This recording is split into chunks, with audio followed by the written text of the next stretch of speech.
Good afternoon, members, guests, teachers, and students of the World Affairs Council of Greater Houston. We're delighted to have you join us again today for an important discussion on race and democracy in the United States. With Dr. Peniel Joseph, the founding director of the LBJ's School Center for the Study of Race and Democracy at the University of Texas at Austin. But before we begin, I just wanted to remind you of our next two upcoming live Zoom webinars. Next week on Wednesday, July 15th, our members-only exclusive event. We'll be hosting former senior advisor to multiple U.S. presidents and the president of the Council on Foreign Relations, Dr. Richard Haass. And the week after that, on Wednesday, July 22nd, we'll host Middle East journalist, author, and Silver Star recipient Elliot Ackerman to discuss his perspectives on the region, and in particular, his latest book based on Istanbul and Turkey. If you'd like to ask a question today for Dr. Joseph, please use the Q&A tab at the bottom of the screen, and please don't use the chat tab. That won't show up for us. I just use Q&A tab. And the council is delighted to again host Peniel Joseph. He holds a joint professorship appointment at the LBJ School of Public Affairs and the History Department in the College of Liberal Arts at the University of Texas at Austin. Joseph is also a founding director of the LBJ School Center for the Study of Race and Democracy. His career focus has been on Black Power studies, which encompasses interdisciplinary fields such as Africana studies, law and society, women's and ethnic studies, and political science. Previously, he was a professor at Tufts University, where he founded the school's Center for the Study of Race and Democracy. And Joseph is also the author of numerous award-winning books, including Waiting Till the Midnight Hour, A Narrative History of Black Power in America, Dark Days, Bright Nights, From Black Power to Barack Obama, Stokely, A Life, which is considered the definitive biography of Stokely Carmichael, and most recently, I will recommend this great book again, The Sword and the Shield, The Revolutionary Lives of Malcolm X and Martin Luther King Jr. I'm delighted to welcome you back, Peniel, and thank you for joining us again today at the council. Hey, it's great to be back, Ronan. Thank you. This is such a huge topic and a long history and a deep history, and sadly, unfortunately, often a troubled history. There's a lot to cover, and we want to get to more recent times, but maybe just touch upon a few of the crucial historical elements to show how entrenched these issues are in the United States.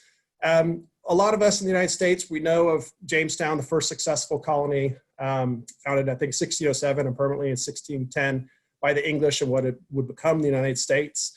But what we don't talk about is only a few years later in 1619 is the beginning of slavery in the United States, and it spread far beyond Jamestown.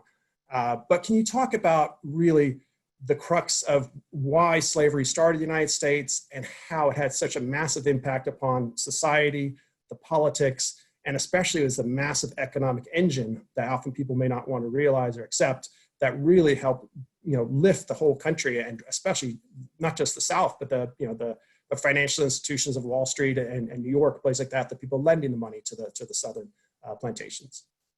Yeah, certainly. Very briefly, because I would encourage everybody here to look up the New York Times 1619 project. One of my friends, the journalist Nicole Hannah-Jones, is the mastermind of that, just won a Pulitzer Prize for that. And there's a whole multimedia formation on the web that lets you look at 1619 to the present. But 1619 is very important. This is Jamestown, Virginia, and the reason why we sort of date racial slavery in the United States back to 1619 is that these are the British North American colonies that are going to become part of the United States in 1776. So technically, there are enslaved Africans in St. Augustine, Florida, but they're part of the Spanish Empire, right? So when you look at other historians like Henry Louis Gates Jr., when they do work, they'll go further back. But Florida was not part of the United States. Florida is not part of the original 13 colonies. It doesn't work that way. So when we think about racial slavery, though, here's what racial slavery does, even as early as 1619. And it's important for us to note that there's going to be about between 19 and 24 enslaved Africans from Angola who are twice stolen, one by Portuguese slave traders, and then by a British privateer that steals them from the Portuguese and brings them to Jamestown. So why is this important for us? Well, what we see there as part of the transatlantic slave trade. Most Africans actually end up in Brazil. That's where like 3 million people end up. Basically about 500,000, a little bit more, end up in North America. That's going to become 4 million by 1865. Okay, why is there a slave trade? Well, there's a slave trade because it provides labor, free labor, for the creation of not just North America, but for the creation of the so-called New World, right? So when we think about the New World includes, yes, what becomes the United States, but it also includes the Caribbean. It includes parts of Latin America. It includes parts of South America. And so what we see with the slave trade is it provides free labor and creates these supply chains of what is going to become our global international finance capitalist system. But the labor that was utilized for the creation of this modernist project was slave labor. And one thing to also note, when we think about 1619 and then 1776, we can move on ahead. We could say, sometimes we say it's a paradox, but it's really a different word we're looking for. Freedom and slavery in the colonies and in the creation of the United States sort of go hand in hand. So you have these ideas of freedom and liberty and democracy, but you also have racial slavery that's really an engine for the expansion of these ideas of liberty, freedom, and democracy. So sometimes we say it's a paradox, it's an aberration, but the way in which our modern society was created is that they really go hand in hand. And the United States is not the only country that is implicated. Great Britain is implicated. All of Europe is implicated.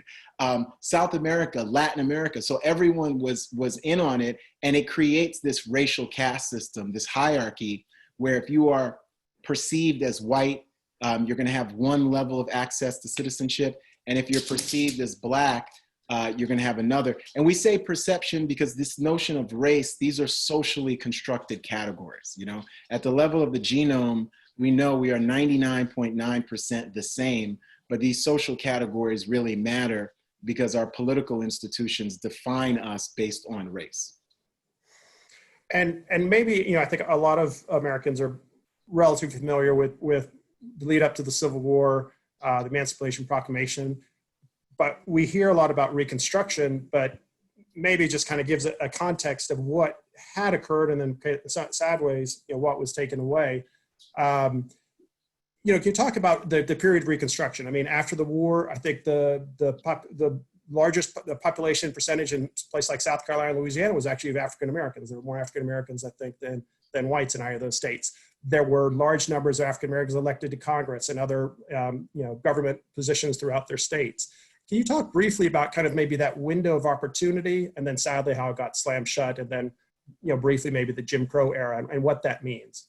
Yeah, and really briefly, between 1776 and 1865, the key tensions in the United States really revolve around racial slavery and the spread of racial slavery and those who are abolitionists who want racial slavery to end. So when you think about things like the Missouri Compromise, when we think about the Kansas-Nebraska Act, Dred Scott decision, fugitive slave laws, these are all centered around, will the United States be free or will it be this slave power? And famously, Abraham Lincoln says, a house divided against itself cannot stand, right? And so basically, when we think about this Civil War is a war over freedom or the continuation, the perpetuation of the slave power. And it's important for us to remember that the Confederacy and sort of the 11 states of the Confederacy, and there's a couple of border states, really want this expansion of the slave power in perpetuity. So from that perspective, people who are Black would have never had any freedom in perpetuity, even with the new technologies we have, even in 2020. So that's what we were up against.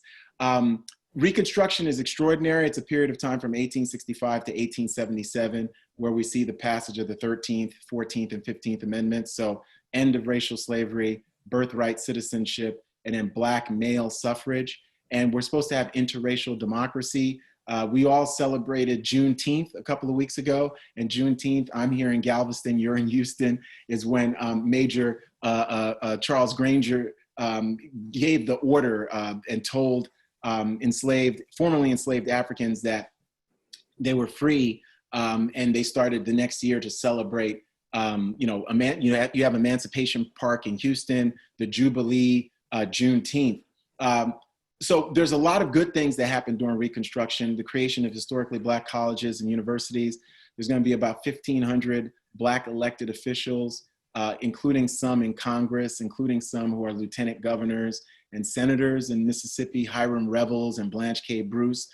But there's going to be really systematic racial violence and then disfranchisement that ends Reconstruction. And you're going to really see this resuscitation of white supremacy, not just through the Klan, but in terms of our politics, racial segregation in public schools. So it becomes a real time of racial terror. And when we think about Reconstruction, that's a literal and figurative reconstruction of American democracy. So there's supposed to be the birth of a new freedom. And for some African Americans, that comes true. But for most of the 4 million, they're going to really be entrenched in that caste system. Convict lease systems, which really arrest Black men and women for vagrancy and unemployment. And the average person lasted about 7 years in that convict lease system before dying. And the local municipalities are going to raise money, Ronan, by arresting Black people. And the first time you've got the whole notion of racial profiling is going to be convict lease system, right? And so there's going to be sharecropping, peonage. So the kind of dynamic we had during racial slavery actually persists into Reconstruction. And maybe just one of the saddest examples, say, from the Jim Crow era of the level of extreme violence. It's something that came up in the news for a lot of people the last few weeks, back in June. But can you tell us what actually happened in Tulsa? What was it that happened to kind of, at the time, one of the most promising, kind of affluent and successful Black communities in the entire country? What happened in Tulsa, and why is it still significant? Yeah, so the Tulsa Massacre happens in May of 1921. And when we think about Tulsa is sort of the most violent example of these series of racial massacres or pogroms that happened to African-American communities in Atlanta, Chicago, Elaine, Arkansas, Rosewood, Florida. But Tulsa, very prosperous, the Greenwood section of Tulsa, over 100 buildings were burned down. There's going to be an incendiary device that's dropped on the town. We know there's at least 300 Black people who were murdered and killed. A lot of the violence would happen because of fear and jealousy, but the spark is always this allegation that a white person had been attacked, a white woman had been attacked. In the case of Tulsa, that was not true, but the spark was enough to have really armed militias, both law enforcement and ordinary citizens, come in there, and they say Black bodies were stacked up like cordwood. And what we know too is a year later, even up to a year later, there's groups of African-American men who were arrested and put in sort of these internment camps in Tulsa throughout the 1921-22 year. Just arrested, their ownership, their lands burned down, their property confiscated.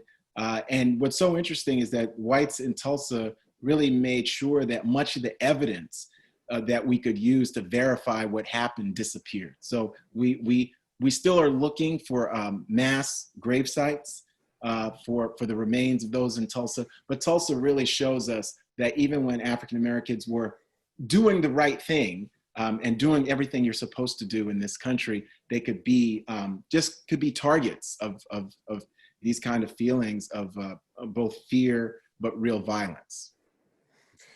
And looking at the civil rights era, and your book is an excellent book, The Sword and the Shield. If you really want to get a great picture of what MLK and Malcolm X were really like, kind of beyond the myths and beyond the stereotypes on either the positive or negative perceptions. I think a lot of people look to the civil rights era with optimism and kind of a degree of confidence or maybe even hope. But there's also the continuation of not just societal or cultural racism, but there's still the institutionalized and politicized racism. Maybe could you talk about 1968, maybe why that was such a crucial year, the Safe Streets Bill, and then maybe later, say the 1980s and 1990s under Democrats and Republicans, the crime bills that really kind of institutionalized incarceration on a massive scale, especially with a big racial bias. Yeah, briefly, I'll start with 1963 because 63 is a real year of hope. 63 is the year of the March on Washington, and that's a year where we had hundreds of racial protests, including many, many white allies on the streets demonstrating alongside African Americans. Birmingham, Alabama, the March on Washington. John F. Kennedy does his famous racial justice speech on June 11th, 1963. President Kennedy says that there's a revolution at hand, and he says that it could be either violent or peaceful, and those who do nothing invite shame and violence, and those who act boldly recognize right as well as reality. And he tells the nation he's going to put forward a civil rights bill to the Congress. So 63 is very important and hopeful, and we're going to see the Civil Rights Act in 64, the Voting Rights Act in 65. So there is this window of opportunity. Unfortunately, you're also going to see uprisings, whether you call them racial rebellions, racial riots, civil disturbances in Harlem, in Los Angeles, in all these cities, Newark. And so much of this is connected to both entrenched poverty and also unemployment and also police brutality in these segregated communities. And the President of the United States, Lyndon Johnson, who does so much for civil rights, he knows this, but there's an inability to confront it. When you think about the Kerner Commission, his own so-called riot commission that says, look, we have a lot of work to do, and here's the systemic changes that we need. Instead of that, what we got was crime bills and law and order, like you were saying, from both Democrats and Republicans. So in a lot of ways, what's happened to America over the last month and a few weeks, and the George Floyd murder is really this 52-year cycle of investing in the incarceration and punishment of Black neighborhoods and brown neighborhoods at the expense of what Dr. King called the beloved community, this community that was free of racial injustice, economic impoverishment, but also violence. King also was this big proponent of not just anti-violence, but peace, saying that we all had to treat each other with dignity. But even as a nation, we had to treat other nations with dignity, and we shouldn't be in Vietnam, for example. King believed that there were some wars that were justified, like the Second World War against fascism. But he didn't believe that we had the right to do what we were doing in things like Vietnam, even though we said we were doing it because we wanted to protect freedom from communism. So really the last 52 years, including, like you said, Ronan, the 80s and 90s, we had bipartisan support, whether it was Hillary Clinton or Ronald Reagan, super predators. And again, the people we're calling super predators, these are our children. These are our neighbors. And probably the best example I can give of how we treated people differently based on race is crack cocaine versus opioid addiction. We medicalized opioid addiction, largely white, very much rural, suburban, and urban, but largely white.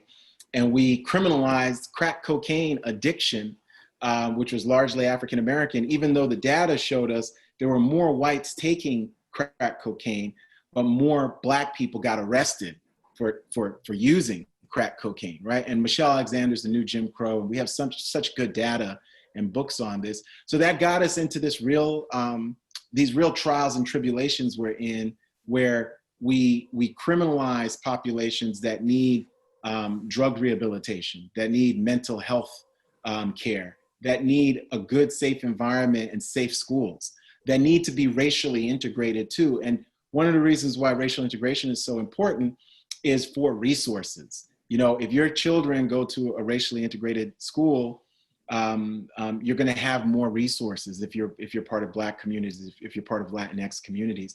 And so we really went away from that promise that we had during the Kennedy Johnson years into sort of this dark nightmare.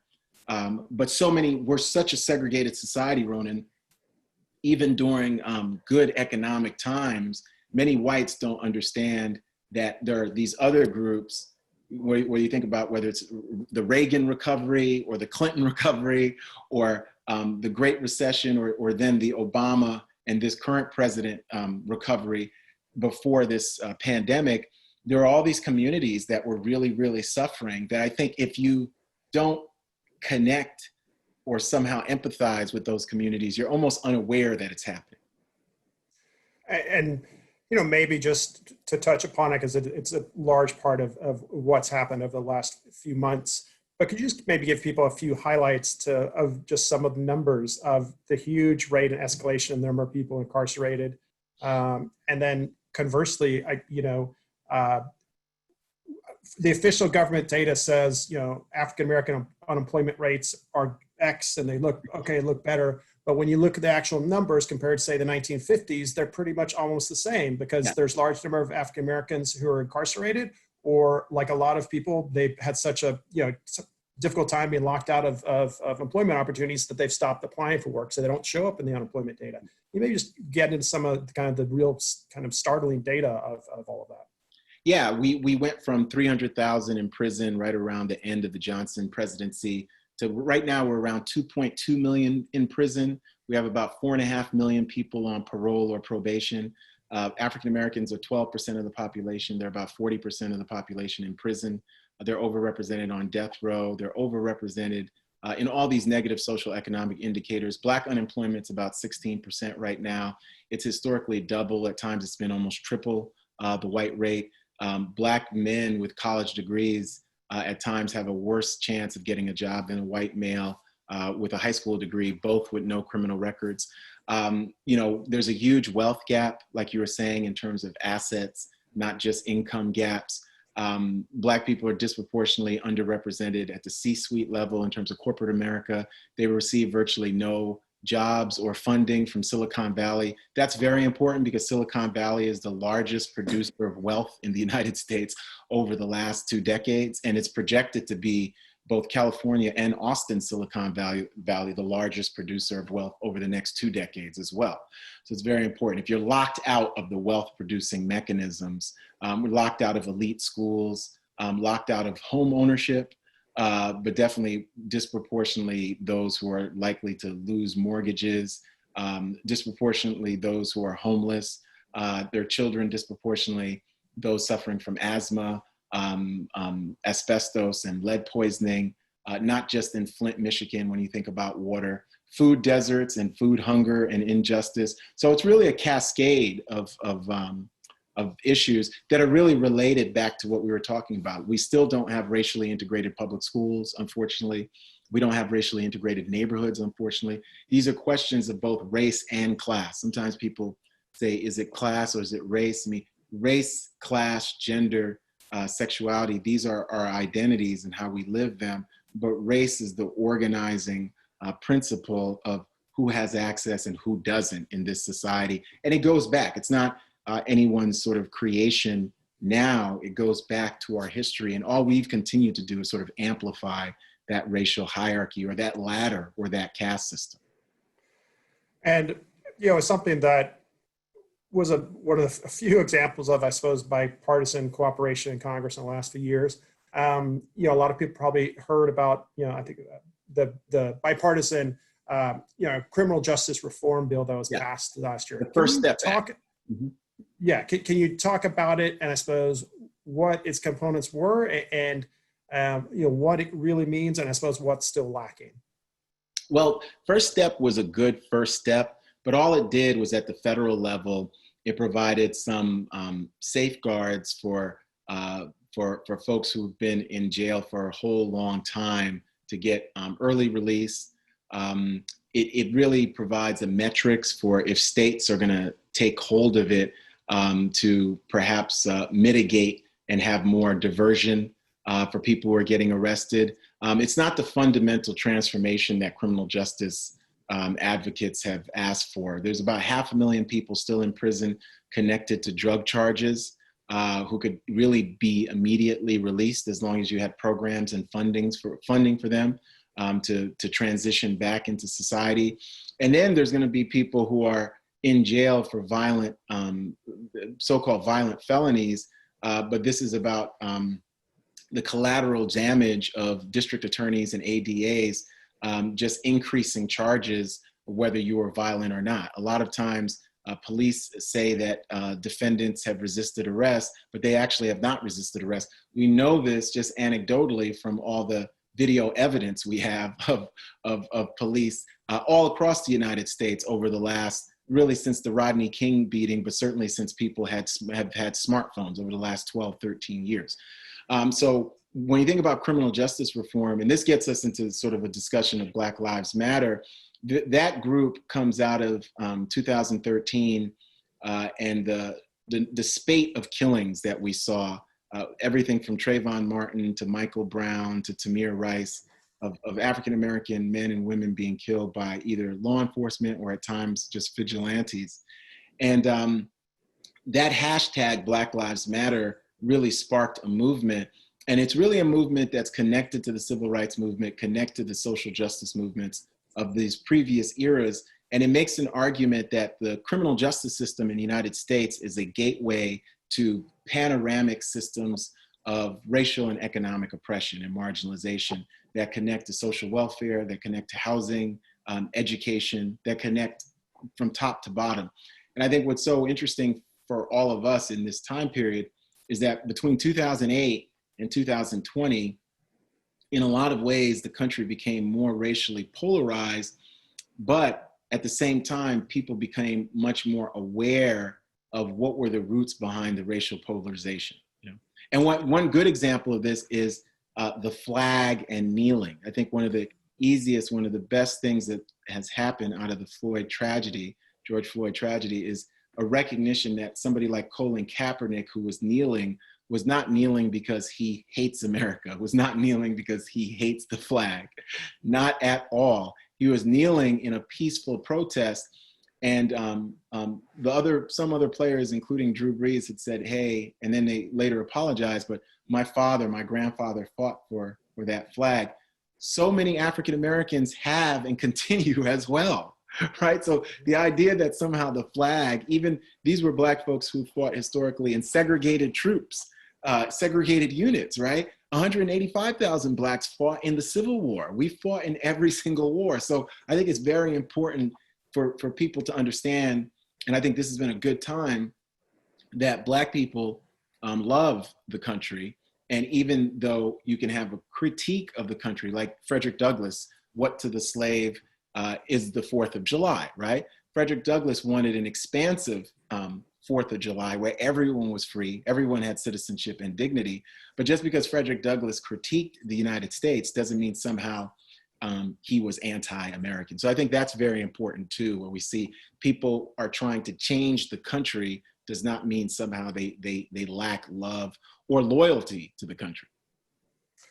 And just to touch again upon criminal justice reform, obviously federal reform would be great and be wonderful, but at the end of the day, it's the vast majority of people are incarcerated at the state level or basically a conviction at a county level by a district attorney, not by federal prosecutors. Do you see the kind of more recent changes that have happened, say, in some states where the kind of overbearing, the governor or the kind of powers that be at a state level have said, we're not progressing with criminal justice reform, but at a municipal level or a county level, say, for instance, what happened in Houston, Harris County, after 2018, where there was some significant criminal justice reform. Do you think that is a pattern or model that's going to take place? And for now, is that perhaps maybe the best that could be accomplished? Well, no, I think those are patterns, but I think that this is the time, and I've got right here what the Black Lives Matter, some of the demands are, and I'll read them. But I think this is the time. One of my mentors who's at UCLA, Robin Kelley, who's a very well-known historian, he has a great book called Freedom Dreams from about 20 years ago. And he talks about audacious freedom dreams. Yeah. And he talks about Black women and men and activism, feminism, what Kimberly Crenshaw calls intersectionality. And I think this is the time for audacious freedom dreams, whether you are interested in the environment, if you're interested in healthcare for all, if you're interested in women's equality. This country is still not passed the Equal Rights Amendment, which is embarrassing. You know, we want equality for everyone. And I think that this is the time that you have those dreams and you put those out and say, how can we make this a policy?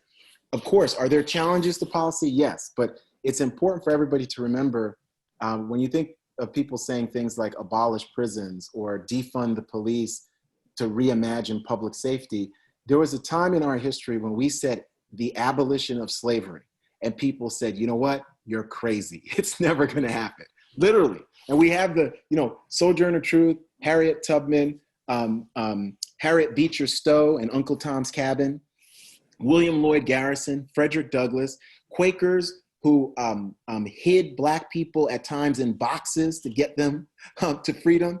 People said we would never be in an American democracy where slavery was not law of the land. And they were wrong about that. But the idea of abolition was extraordinarily radical. Another example, a suffrage for women. One thing that the history books teach us, but our public television doesn't show, is that when we think about suffrage for women, Black and white women were organizing sometimes together for women's right to vote. But the country, including law enforcement, was violent against these activists. I can show you white suffragists who are getting thrown in jail and punched in the face and the stomach and hit with billy clubs for organizing for the vote. In our country before 1920. So there's so much, Ronan, that sometimes we think this will never happen, but through sheer hard work and through sheer courage, right? We get people who say, you know what? We think that women matter and their lives matter and that they should have control of their lives and citizenship, and we get breakthroughs. So I do think that when some of the things that they want, including education for all, healthcare for all, this idea of publicly financed campaigns, and no bails, because the reason why they say no bail, Black people are disproportionately caught up in the cash bail system. And unfortunately for us as Americans, this goes back to right after slavery. They started this system where really self-appointed white magistrates, sometimes not by a court or by any other legal authority other than what they claimed, right, would arrest and incarcerate and detain Black men and women, sometimes whole families, who couldn't prove that they weren't employed by a white family, right? So we know that this is not a system, the cash bail system, that is this ethical system, even though it might be legal. So I think what's on the table is people at the local level saying, let's build what Dr. King called a beloved community. How does that look? Well, it looks like it's racially integrated. We're not violent against each other. We have deep empathy for each other and each other's children. As a father, I have deep empathy for all children. So we're thinking of creating a moral universe that is not just as small as our families, a moral circle that is bigger than our families, bigger than the state of Texas, even though we love Texas, as those of us living here, that's bigger, as big as the United States and even bigger. Because once we do that, we're interested in the family who might be caught up in an ICE detention raid. We're interested in Black, gay and lesbian people and trans people who might be HIV positive. We're interested in unemployed Black teenagers. We're interested in Black families that don't have access because we think of them as kin. And instead of what I hope, Ronan, is one day when we think about Tulsa, we're not going to think about Tulsa, Oklahoma, and that tragedy as something that happened to them. We're going to think about that as something that happened to us. And how could we have done this to us, right? To each other, right? And that's when our moral circle gets so wide, none of these policy changes that people are demanding are going to seem extreme. They're not going to seem, oh my gosh, we can't do that, because it's really as clear as the 19th century when we said, look, we need to abolish racial slavery in the United States because this is not who we are. And people thought that that was too radical. They said it would destroy the Union. Certainly we had a civil war, but it turned out to not be too radical. But we're still obviously in the process of trying to perfect this union. And wonderful points. That I just want to do a quick follow-up on what you'd mentioned, and one last question, and then I'm going to turn it over to the audience. But just to help people who may have heard about the issue, but perhaps don't understand why it can be such a vicious cycle. Can you explain the problems of the cash bail system? You know, someone gets convicted of a misdemeanor, they don't have the money to pay the fine or the bail, they end up going to prison because they're are going to jail, because they're in jail for 2 weeks, they lose their job, and then the economic calamity just goes from there. Can you kind of spell out a bit more why it can be such a detrimental system? Yeah, I mean, great example is Khalif Brower, who is African-American.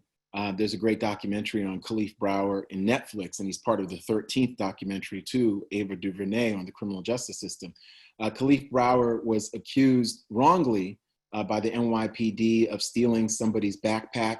It turned out he didn't do it. He stayed in Rikers for over 2 years, waiting for a hearing, was eventually let out, and had experienced such brutality over the course of his time at Rikers for a crime that he didn't commit, and he was part of that cash bail system, that he eventually died by suicide. And this is a really, really big problem, where people who might be accused of, who never have a trial, who never see a judge, and the reason why they are in Rikers Island or in whatever local jail is simply because they do not have the cash to make bail, right? And so we are a better country than that, and we should aspire to be a much better country than that. And we have so much disproportionality when you see so many of those folks are Black and brown folks who can't have a lawyer, who can't have cash. This is a major problem for us. So that cash bail system is part of a criminal justice system that needs more than reform, Ronan, that needs an utter transformation. We need to transform who we arrest, who we put in jail, have diversionary programs. Black people and white people deserve second and third and fourth and fifth chances. And we need to not criminalize and dehumanize the Black Americans who we arrest, really at the expense of all of our future. So that cash bail system is really just the tip of the iceberg of a criminal justice system that is exceedingly good at dehumanizing large, vast swaths of the African-American population in the country. And what's so extraordinary about the George Floyd death is that we had so many white Americans who came out and said that enough is enough as well. And I think that's why you've seen so much traction. This is the biggest social mobilization that we've seen in American history. And this is the biggest time we've seen in our history white Americans saying and speaking out for racial justice, which is extraordinary and very, very hopeful. And lastly, then I'm going to get to the audience questions. You know, maybe a lot of what we talked about is on the institutional level, policy level, government level, but maybe on a personal level, I would say I took a lot of different courses in college, but for certain, I didn't graduate in 4 years. Maybe I should have, but started out on pre-med, ended up in history and everything else from there. But I would say for sure, one of the most powerful courses I took and still stays with me today was I took a course on the roots of racism in the United States. And the professor at the beginning of the course said, all of you in the class, whether you're white or African-American or whatever, just think for a moment, have you been prejudiced? Are you prejudiced? And to be honest with yourself and say, to be prejudiced means to prejudge, to have a preconceived notion of someone just because of what they look like or because they're female or because they're from a different group. And we've all done it. I've done it, and I feel bad about it, whatever, but you try to learn from it, move on from it, and try not to have that prejudice turn into discrimination. What would you say to kind of Americans at an individual level of what they could do or maybe think about or aspire in terms of kind of overcoming their own racism? Yeah, I mean, I think, my friend and mentee, Ibram Kendi, who's got all these bestsellers now, How to Be an Anti-Racist, talks about being racist or anti-racist. I think we have to listen. We have to actively educate ourselves and our children and our circle of friends and family, and really find out better sort of the story of American history. I think we all have a part to play. I think we narrate American history just solely through the lens of American exceptionalism, where we talk rightfully about our triumphs, but what we don't talk about is really our tragedies and our shortcomings, right? So we talk about the Barack Obama, that's great, but we don't talk about racial segregation and prejudice that continues up until today. So part of it is facing that history squarely. It includes, at the local level, people should really get involved and invest in their own local anti-racist organizations. We have people here from Houston, Dallas, Austin. Invest in Black-led organizations. See how you can amplify other people's voices. I think one of the powers of white privilege, racial privilege, even when somebody doesn't have economic privilege, is that white voices are amplified in our society, and that makes sense. It makes sense because of the history, and really amplify voices that are doing that work, that are doing that anti-racist work. And think about how that impacts your own family, your own neighborhoods. Look into zoning. If your kids go to school and there's no African Americans in the school, why is that the case? How can you bend that curve and help bring people into the supply chain of power and privilege that a lot of times white people really have access to and might even take for granted?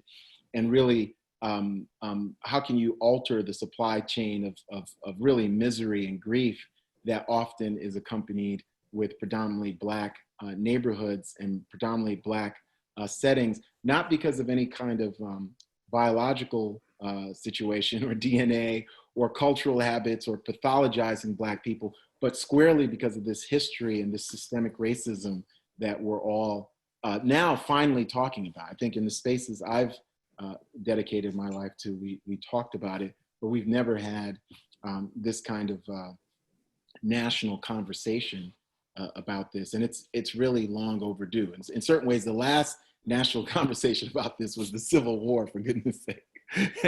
and so this is long overdue in a much more peaceful fashion. And related to that, Andrew asks, why is it so difficult for America to face its history and our unwillingness to admit where the country came from? That's a great question, Andrew. I think it's about the power of narrative and narration. And I think part of American exceptionalism is, again, it's we don't want to talk about Japanese internment camps. We don't want to talk about the mistreatment of women. We don't want to talk about Native American and indigenous genocide. There's a lot that we refuse to talk about.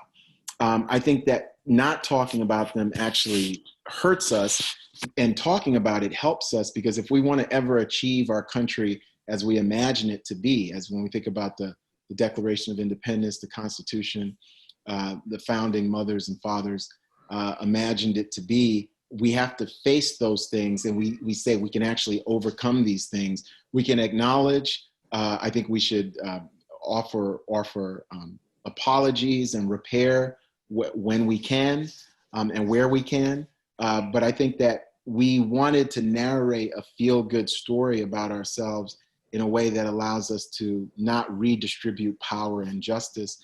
But that reckoning has come. The chickens have come home to roost, and we now have to narrate a much more complicated story of a nation that's constantly in struggle. And that evolution, we actually can create that happy ending for ourselves, but we've got to create it and not have a false narrative that it's already arrived, and anybody who's suffering, it's your own fault. Yeah. All right. Related to, I suppose, facing our history and trying to acknowledge it. Sheila asks, how do you see reparations and as being used if decisions made to put them into effect? I mean, what's your stance on reparations? Yeah, I support reparations. I'm just finishing up a new book by Sandy Darity called From Here to Equality. It's about reparations in the 21st century. Sandy Darity, William Darity, and Catherine Mullen is the author, co-authors, and he's a very famous economist at Duke, and he makes the argument that it should be for Black Americans who can prove at least one parent, they can trace their lineage back to racial slavery. And he says that the only way to stop the wealth gap is direct reparations to those families that can prove that. In 2016 dollars, it'd be 800,000 per family, and that's $12 trillion, and that's what would end the wealth gap. I don't know how, as a policy, you could institutionalize that. If it would be through what Sandy is saying, or is it just something that provides more access?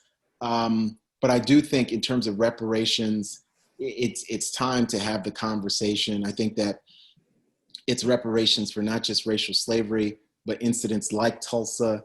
And also one of the things that Ira Katz Nelson has shown in the book, When Affirmative Action Was White, and Richard Rothstein in his best-selling book, The Color of Law, is Black people not having access to the GI Bill who served. I want everybody to understand, who served in World War II, not having the same access just because they were Black. Black people not having access to New Deal programs, who were American citizens at the time because they were Black. Black people not having access to 30-year low-interest mortgages that were federally backed because of redlining. Those things prevented the Black community from creating a middle class during the 1940s, 50s, 60s, and 70s, when the largest middle class in American history is created, so-called greatest generation, right? And so we know that was wrong, and many of those people are still alive. So there is repair policy-wise that could be done. I think it's about, do we have the political will to do it? I'm glad that people are talking about this in the mainstream, because for decades, African Americans have tried to talk about this and people have scoffed at it. But I think it's part of the reason why we have such deep economic inequality. And related to that, Georgia and Bob asks, equity looks to be a cornerstone for the future. What suggestions can you make to develop equity going forward? And so what do you think would be the most effective policies that could be put in place? Yeah, I think there's a few. One of the policies that could be effectively put in place is about properly funding public schools, properly funding a different kind of gentrification for what is now racially segregated, economically impoverished communities. So imagine if you had gentrification that allowed existing residents to be part of these new gleaming schools, whether you're talking about the east side of Austin or downtown Brooklyn or Oakland. And so instead of having the Black removal, and then you have white investment, alongside Black communities that are racially integrated and thriving. And of course, could there be tensions at times? Yes, but it would be worth it, because you'd be uplifting new communities who are never having access to go to these so-called elite public schools that are feeders to some of the most elite colleges and universities in the world. So education is one big piece of that. Free community college is another big piece of this. Having community college that would be free for all Americans would be huge, and African Americans would be very much positively impacted by that. Healthcare and access to mental health care. One of the biggest things we've seen with the criminal justice system is that law enforcement is much more likely to shoot African Americans who are in some kind of mental or emotional distress. That we've seen this, it's a catastrophe. So healthcare, ending racial segregation is huge here. Universal basic income. So many Black people are disproportionately part of the cash poor, which is a new caste in the United States, because those of us who are not cash poor, we have good enough credit where we never see cash anymore. We all who are on this webinar know what I mean, what I'm talking about. We don't see cash anymore. When's the last time you had cash? Because you're doing everything electronically. Not everybody is in this boat. Not everybody's saying, hey, my mortgage payment for one or two houses is just paid electronically. My income or my annuities, they're all coming electronically. So a universal basic income for people who don't have any cash, on top of them having access to supplemental nutrition assistance programs, rent subsidies, or some kind of decent housing. So those are all equity initiatives. But certainly, I agree with Sandy Darity that when you think about wealth, you would need a policy of reparations if you ever want to have wealth parity in terms of wealth assets and not just income between blacks and whites in the United States. Yeah. And then finally, one other equity deal is access to capital, both for small business African Americans, and we've seen with the COVID-19, Black businesses were disproportionately rejected for federal grants. This is very important. And also, when you think about venture capitalism, venture philanthropy, corporate boards, everybody's out there who's out there. If you're on a corporate board or a nonprofit board, one of the big equity achievements is actually having African Americans on both of those boards, because that's part of the supply chain of power and privilege, being on those corporate boards, but also having venture capital be willing to invest. Netflix just put $100 million in African American owned banks, which is huge. That Netflix is also putting $125 million towards United Negro College Fund. So those are all things in terms of equity that we could be driving towards. All right, and just kind of looking beyond the United States, maybe could you mention, one country you think maybe has done a good job of kind of addressing racial issues? And Jay asks, I often hear about the idea of the return of African Americans to geographic areas outside the United States, for instance, Ghana and its Come Home campaign, and even historical support for decolonization back in the 60s and 70s. Can you talk about, I suppose, kind of the interconnectivity, say, between some African countries and the United States, and the relationship, say, between African countries and African Americans? Yeah, one, you've got Liberia, which is a African country, which was really founded with a great deal of African Americans who went to Liberia, several hundred in the 19th century. But no, that Pan-Africanism, this idea of a return to Africa, Marcus Garvey's Universal Negro Improvement Association, a part of it was this idea of buying ships to do trade with Africa, but also having some African Americans who were interested in going back to Africa. I think that, there's always this shared African diasporic identity, but there's not large numbers of Black Americans who want to return to Africa to live on a day-to-day. Many would absolutely want to visit and have some kind of connection with Africa, but the idea of returning is not something that's paramount. I would say this, that people like Malcolm X and Martin Luther King Jr. visited Africa, and during the age of decolonization in the 1950s and 60s, really tried to build connections with different African political leaders to leverage African nation states and their newfound independence, to leverage that on behalf of Black citizenship and dignity here in the United States. And maybe let's ask these two questions. They're somewhat related. Jim asks, are you concerned about the decay of the nuclear family, whether you're white or Black? And then James asks, one of the beliefs of Black Lives Matter, if you could comment about it, is the disrupting the Western prescribed nuclear family structure. Is that statistically single family families do much worse? Does this make sense? And is that an accurate portrayal of Black Lives Matter? Well, no, here's what I'd say about nuclear family. I think Black Lives Matter is pushing against sort of the patriarchy that's intrinsic to sort of the nuclear family being just like a straight man, a straight woman, and their kids are all straight. As we know, we got gay and lesbian and queer and transsexual and non-binary folks in all of our families, in all of our sports, the whole thing. The reason why single parent families a lot of times don't do as well is because of wealth gaps and income gaps and racial segregation.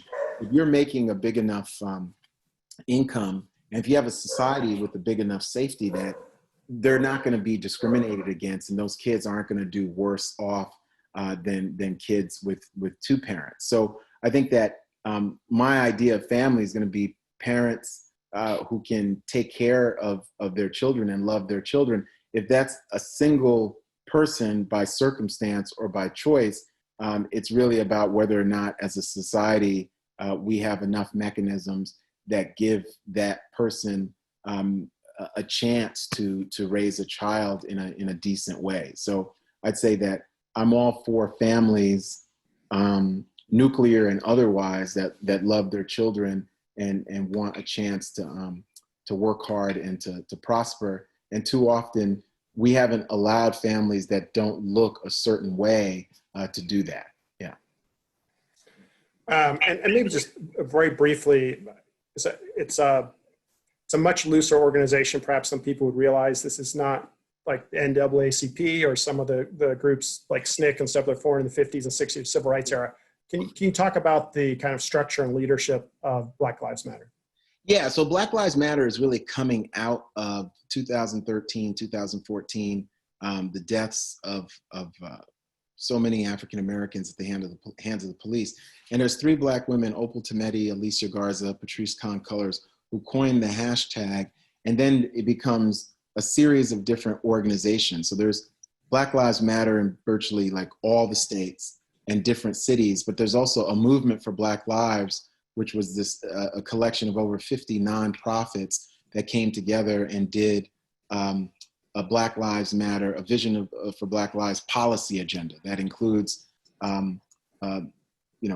income, ending racism, reparations, immigration rights for both Spanish-speaking immigrants, but West African and Caribbean immigrants, citizenship rights, ending police violence, just the redistribution of justice, universal basic income, all these different agendas, ending the cash bail system. When it comes to leadership, they believe in Ella Baker, who was the organizer for the Student Nonviolent Coordinating Committee, SNCC, the student movements of the 60s, that strong people don't need strong leaders. In this sense, they've rejected the charismatic leadership model. Right? They've been very much had Black women leaders, Black queer identified feminist leaders, been very, very focused on what Kimberly Crenshaw calls intersectional justice. And what that means is that when we think about race, class, gender, sexuality, geography, wealth, mental health status, being non-able-bodied or able-bodied, that all impacts how we live. So great example of this is COVID-19. We've all been affected by COVID-19, and this is my big drum roll, differently. I'll say it again, COVID-19. We've all been affected by COVID-19. Drum roll, please, differently. What do I mean by that? Some people, I'm sitting here in Austin, my house intact, neighborhood, my daughter, my kids, my partner, everybody. We're fine. We're extraordinarily blessed. I've continued to teach, income continued, all this stuff, hugely blessed. Some people have lost their jobs, have lost their houses, their apartments.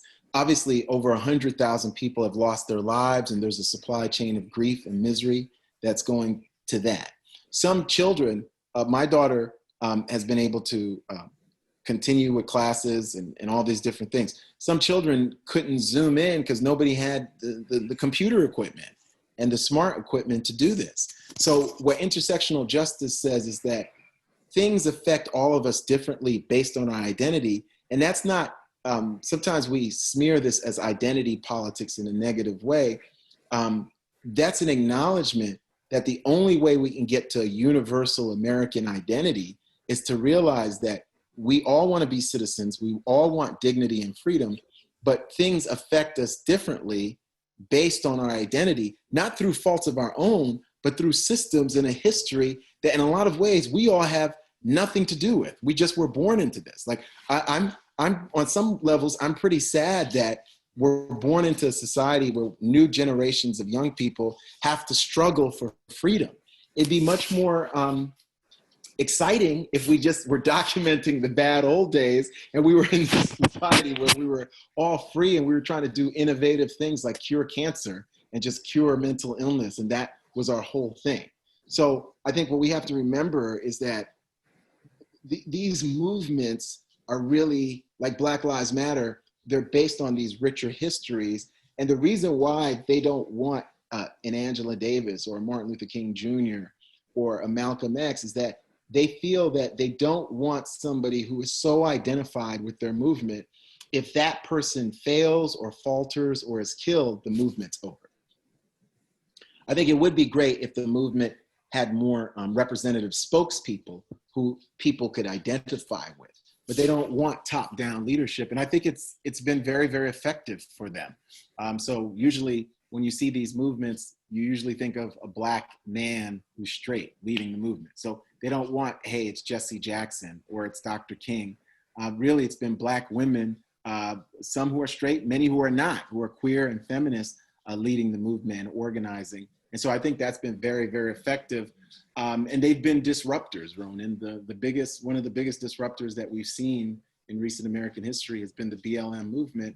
And I call this BLM 2.0 because this time you've got white allies involved. And once that happens, that's very, very powerful. Like people start taking and paying attention. 1.0, people like me paid attention and right there, but you know, people were conflating BLM and saying, hey, do these people hate America? Do they hate the police? All lives matter, where they were saying the exact opposite. They were saying for all lives to matter, we've got to say Black Lives Matter. And no one is anti-white or anti-American or anti-freedom or patriotic or anti the American flag, but quite the opposite, right? And I think this time what's so extraordinary, and me as somebody who's both a student and an educator, is that so many people have been much more willing to listen and really say, okay, I get it now. Like, it's not that these people want to tear up the country. And I think Dr. King faced this too, Ronan. Dr. King, one of the things he says at the March on Washington, he's trying to cool everybody down and letter from Birmingham jail and say, look, we don't want to tear up the country. We want to be included and be part of this country. And it can be very frustrating for people who are Black because they know this and feel this and they don't want to constantly have to explain. But social movements, you know, a lot of your job is explaining and it is educating and letting people know that here's what you want to do. And I think one of the big things too is that this movement, despite claims to the contrary, has been largely nonviolent. There's been some opportunists, there's been some people who show up at stuff who have nothing to do with the positive intentions of people who cause havoc, right?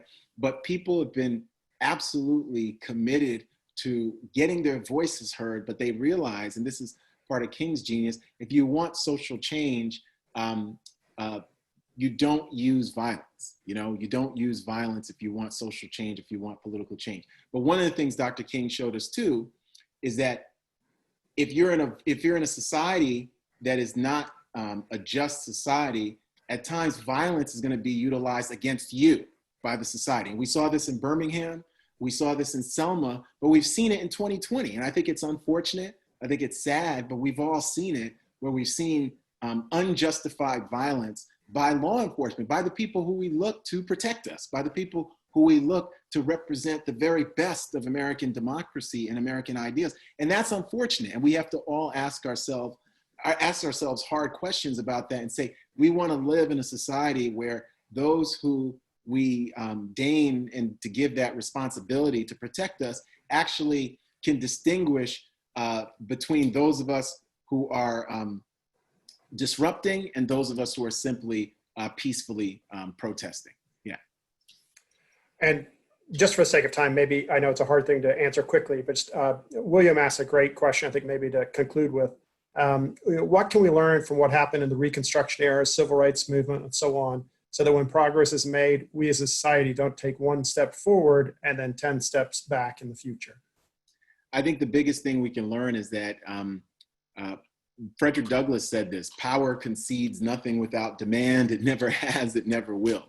So Reconstruction is lost because Black people and their allies are trying to have a truly racially integrated democracy which also means power sharing. It means a redistribution of resources. And that movement is going to be ultimately defeated. So I think to move forward together, we have to acknowledge that things will not remain the same. So we have normalized racism in the United States. We have normalized white supremacy. We've normalized Black death and racial segregation. To move forward together, we have to say, we're not going to normalize this. We don't want to normalize this. We want to live in a society where this does not happen. And we can build and create that society. And we can't give up, because there's always going to be people who oppose this expansive notion of freedom. There's always going to be. We live in that country. I mean, part of our heritage is the Confederacy. I don't think it's a great part. I don't think it's a part that we should be saluting. I think it's something we should study so we don't do it again. So we have to move forward together, but understand that we need a redistribution of justice in the United States. We need a redistribution of empathy in the United States.